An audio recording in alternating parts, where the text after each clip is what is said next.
Besides education, one of the big questions this year is whether the legislature will adopt a transportation funding package.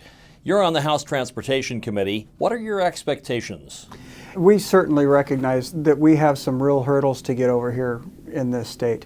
We recognize the fact that we have bridges that are failing and roadways that we need to take care of, and we see the necessity of doing exactly that.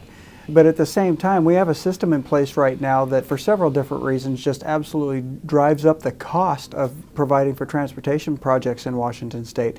And we really need to address that with some real reforms before we start asking people for more of their money to go literally into holes in Washington State through the policies that we provide. So a couple of the projects that we're failing on is Bertha, the tunnel boring project. We have the 520 bridge issue that's going on, and we've also had some significant failures with building new ferries and stuff too. So we need to get past those issues and demonstrate to our citizens that we can spend their money in the most appropriate and most efficient manner.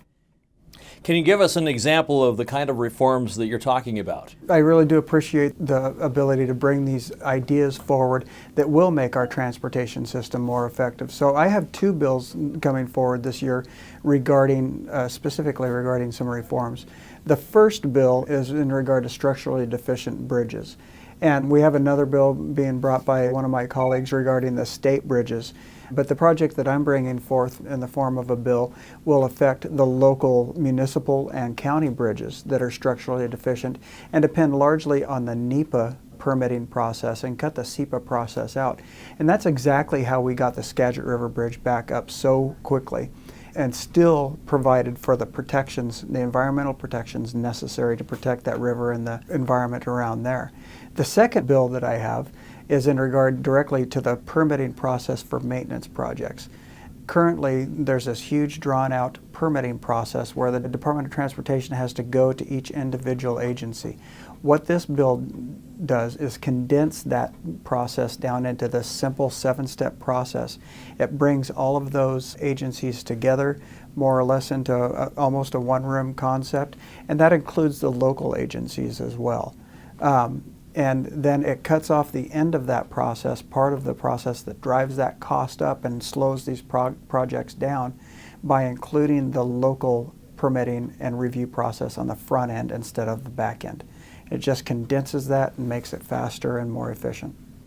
You're a veteran of the United States Navy, and you also serve on the Joint Committee on Veterans and Military Affairs. Now, you've introduced a bill that would help spouses of active military personnel. Tell us about that. Right. So, first, absolutely foremost, I need to express my gratitude to the people who serve in our armed forces, whether they be Navy, Air Force, Army, Marines.